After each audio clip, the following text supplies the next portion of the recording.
Секоја среда во 9 часот со доктор Крсте Маљановски разговараме за хармонијата во семејството и брачната заедница во емисијата Живот на Радио Слободна Македонија.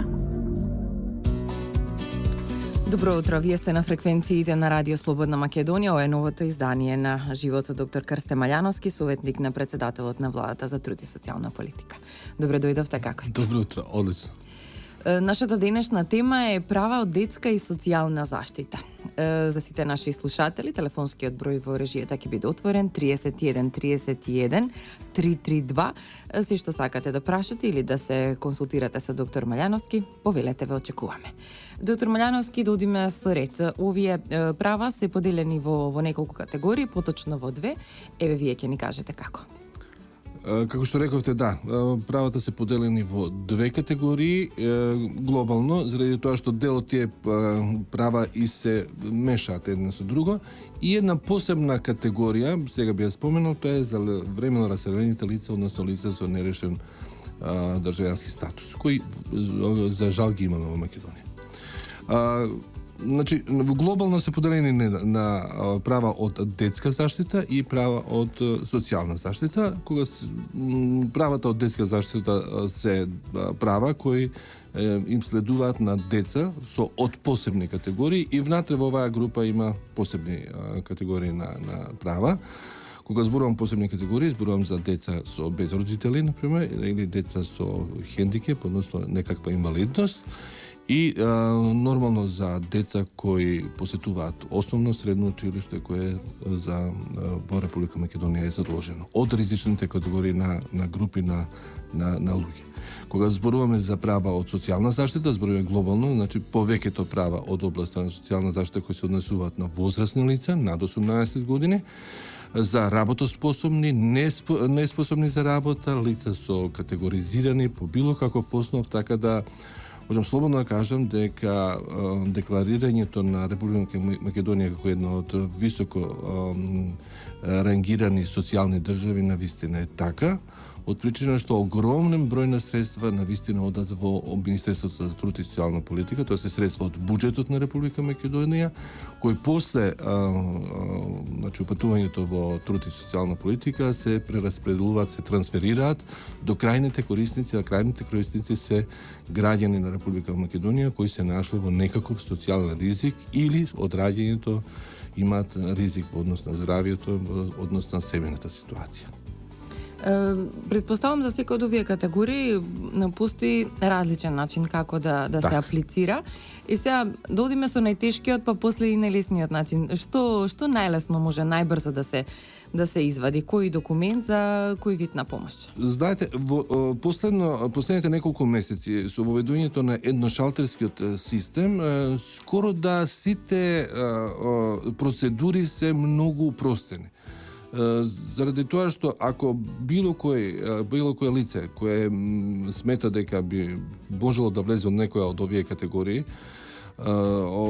и се отиде во центрите за социјална работа или евентуално во друга институција каде што како што се инвалидските организации за цивилни инвалиди во општините на Република Македонија, каде што ги има своите канцеларии, тогаш што самото негово појавување, легитимирање, односно покажување на личната карта и неговото барање, колегите во овие центри веднаш би можеле да почнат процедурата и по службена должност, затоа се вели и едношалтерски систем, да ги прибават останатите документи. Значи странката да не се шета од институција во институција на системот, туку на едно место да ги прибави овие документи. Има по-комплицирани, каде што навистина странките подоцна се упатуваат и на лекарски контроли и лекарски комисии, но тоа е дел од процедурата која мора да се запази, заради тоа што навистина средствата се големи. Може би изгледаат дека мали поединечно, меѓутоа ако се земе бројот на корисници, тоа е навистина огромна сума на пари. Да слушнеме за кој вид на помош станува работа. Да, кога се работи на пример кога се работи за деца без родители, да ги трнеме која е една од најризичните категории кои навистина им треба материјални наdomесток затоа што дефинитивно немаат никого на светот. Тргнуваме од една категорија на условен паричен наdomесток за од кои изнесува 3000 за едно тромесечие, односно наградување, односно плаќање на евентуално ученичката карта за редовното посетување во средните училишта. Овој надоместок се остварува преку центрите за социјална работа врз основа на извештаите на средните училишта кои ги доставуваат до центрите за социјална. Што е потребно? Потребно е ученикот само редовно да посетува својата настава и нормално да завршува со годините. После тоа имаме право на парична помош за студирање од 12 или 24.000 во зависност од тоа дали лицето користи социјален стан под закон. Кога збориме за ова право, само да напоменам дека со завршување на 18 години, изборуваме за деца без родители, како што реков, децата без родители добиваат еднократен износ од 3.000 евра, кој е фактички подготовка за нивното осамостојување. Сите деца без родители. Било каде, дали се наоѓаат во институциите на системот, во згрижувачки семејства, сите добиваат.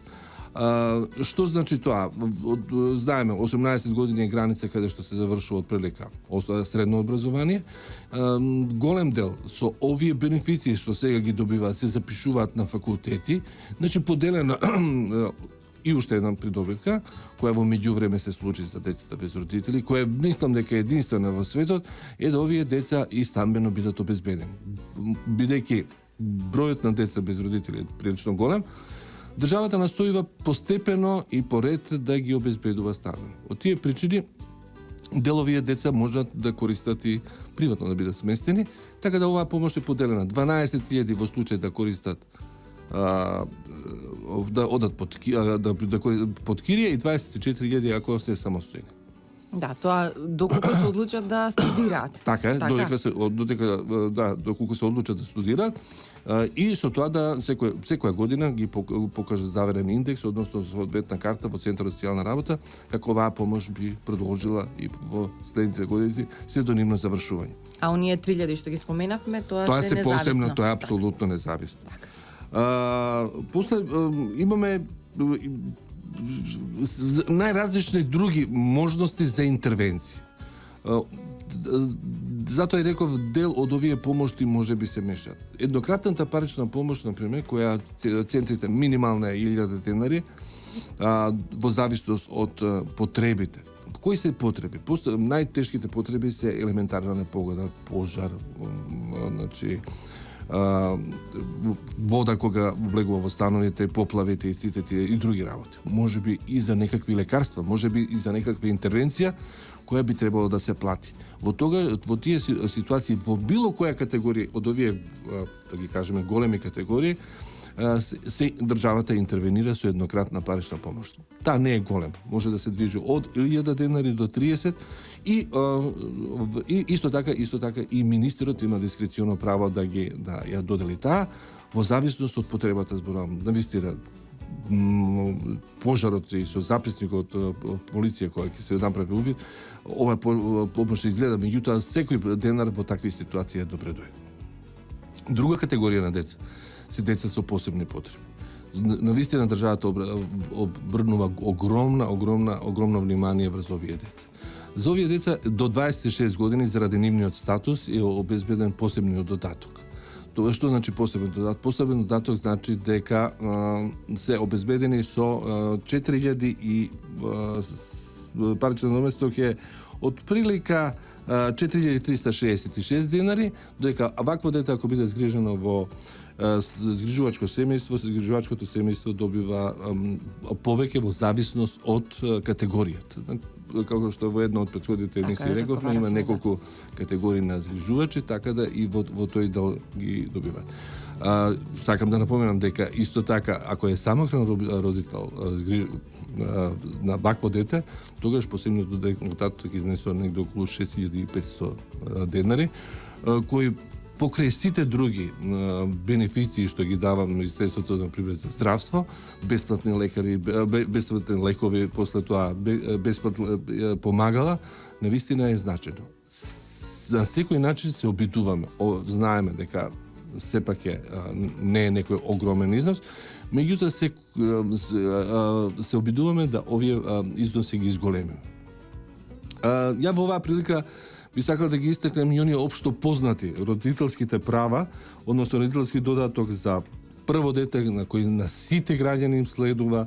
Тој родителски додаток изнесува 5017 денари, значи за секој новороденче државата одвојува по 5017 денари. Особено значење родителскиот додаток за трето дете, кој во овој момент изнесува 8362 денара. Процедурата е релативно едноставно. Основен услов е семејството да имаат 3 деца. Тоа е основниот услов. Оваа помош е многу значајна и од материјален и од секаков аспект, заради тоа што се добива секој еднаш во месецот, 10 години во однос на почетокот. Значи за 10 години секој семејство со 3 деца добиваат по 8362 денари. Сакам да истакнам причината за кој се однесува и за четврто дете. Тој изнесува 11760 денари во случај да мајката нема заснован работен однос за време на својот живот, односно овој износ се добива на мајки кои по некој редовен пат би требало да одат во пензија. Во тој момент, значи овој износ се доделува на таа мајка, услов е нормално 4 деца да има. Тука ќе направиме една кратка пауза, па ќе се вратиме повторно во студиото да позборуваме и за другите видови на помош. 31 31 332 ги очекуваме нашите слушатели ако имаат прашање за доктор Малјановски. Секоја среда во 9 часот со доктор Крсте Малјановски разговараме за хармонијата во семејството и брачната заедница во емисијата Живот на Радио Слободна Македонија. Уште само 5 минути имаме од денешното издание на Живот со доктор Малјановски на Радио Слободна Македонија 31 31 332. Можете да прашате што ви интересира во врска со денешната тема права од детска и социјална заштита. Доктор Малјановски, што уште ни остана да споделиме? Да, ни остана социјалната заштита, која е една лепеза од права. Јас само ќе ги напоменам и за некој ќе се задржам, да апелирам заради тоа што голем дел од населението делови од оваа помош не ја знаат и заради тоа и не аплицираат. Така, основната социјалната парична помош, која во овој момент изнесува 2699 за еден член и постепено и прогресивно се зголемува за членовите на останатите членови во семејството, достигнува негде помеѓу 5.500 до 6.000 денари во зависност од бројот на семејството, бројот на членови во семејството. После тоа има постојана парична помош која во овој момент изнесува 4045 денари, каде што корисниците, односно примателите се апсолутно неспособни за работа, што се докажува со лекарски наоти мислење. Едноткратната помош ја веќе ја истакнавме. Право на паричен надоместок за помош и нега од друго лице. Во овој момент имаме две категории, тоа е 3846 за полесните облици на луѓе кои им е неопходна, значи дополнителна помош, и вториот со поголем обем е 4348 денари, значи она општо позната туѓа нега. Цивилната инвалиднина, која во неколку делови, во неколку групи ја поделуваме. Првата група примаат по 37534 денари, втората група 27400, третата 20644 и четвртата 11260 денари. Значајни средства кои се може да се добијат, односно преку подачните единици на оделението за цивилна инвалиднина на територијата на Република Македонија, кои се наоѓаат во рамки на општините. Се добива исто така мобилност, тоа се релативно овие се неколку права кои се релативно нови, мобилност, слепило и глувост. За мобилност и слепило се добива по 7000 денари, а за глувост 4000 денари. Интересен и условниот паричен надоместок, кој што го рековме за студирањето, за учениците, субвенциите за електрична енергија. Секој корисник на социјална помош би можело исто така да ги користи овие субвенции, кои во момент изнесуваат 800 денари месечно. Каква е процедурата за тоа? Многу лесно е, значи да се покажат само сметките и струјомерот, односно сметка од струјомер, дека е на лично име, или евентуално сметка од купување на дрва или јаглен. Така да се надокнадуваат средствата со овие месечно, така. Месечно, да. Понатака имаме паричен надоместок за скратено работно време. Тоа е паричен надоместок во износ од 4.987 денари за родители, родител кој има дете со хендикеп. Значи половината скратеното работно време е половина работно време кое го надокнадува државата, остатокот го надокнадува работодавецот. Интенција ни е ова право да го зголемиме затоа што сметаме дека би можела тоа да го направи државата. Понатака имаме еднократна парична, го рековме тоа веќе за деца. Имаме права кои се инцидентни, да ги кажем. Така да корисници на социјална помош, ако се случи да има трагични последици, односно смрт, тогаш и погребот државата го покрива, така да и во тие моменти се ускочува на овие луѓе кои се во висок социјален ризик. Ја би сакал да истакнам дека секогаш кога некакви донации ги има од страна на хумани луѓе, од страна на институции, а во последно време од Царината на Република Македонија и од други институции каде што може да се добијат, овие донации што може да бидат во храна или во облека, па дури и во некои потрештини за секое домаќинство, се поделуваат на корисниците на социјална помош во зависност од категоријата и во зависност од видот и обемот и големината. Така да тука никогаш не се заборавени децата без родители, децата со хендикеп, децата на корисници на социјална помош, кои навистина се би требало да аплицираат, односно и не ги забораваме. Посебно за вакви празници, верски и државни празници кои се, тогаш навистина државата ускокнува со вонредни помошти кои може да ги добијат овие корисници. Исто така, јас би сакал да истакнам дека навистина и апелирам да луѓето ги запознам, тоа се овие помошти се за луѓето. Оние што се со посебен социјален ризик, например, да аплицираат. Аплицирањето е навистина едноставно. Едноставно да ги само единствен услов е да ги исполнуваат условите, а сето друго би требало во новата ера на компјутерите многу лесно да се здобиат со тие права. Уште само ќе завршиме, значи, со социјалната помош на азиланти кои се уште ги има на територијата на нашата земја. Да, за жал ги имаме, тоа се луѓе кои времено раселените и со нерешен азилантски статус, односно државјански статус. На исто така државата се обидува на секој начин да ги акомодира, односно да ги воведе во цивилното општество на нашата држава, така да партиципира во нивното социјално живење, исто така во стамените релации што ги остваруваат на територијата на Република Македонија преку кириите и преку материјални средства.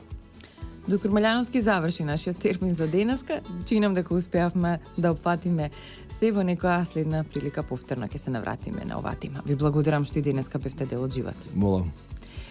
Тука завршуваме Трговско радио Дифузно друштво Радио Слободна Македонија. Уредник и водител Рашела Гинова Карафиловски. Датум на емитување 23.12.2015. Техничка реализација Владимир Дамјановски. Продукција Радио Слободна Македонија. До слушање. Секоја среда во 9 часот со доктор Крста Малјановски разговараме за хармонијата во семејството и брачната заедница во емисијата Живот на Радио Слободна Македонија.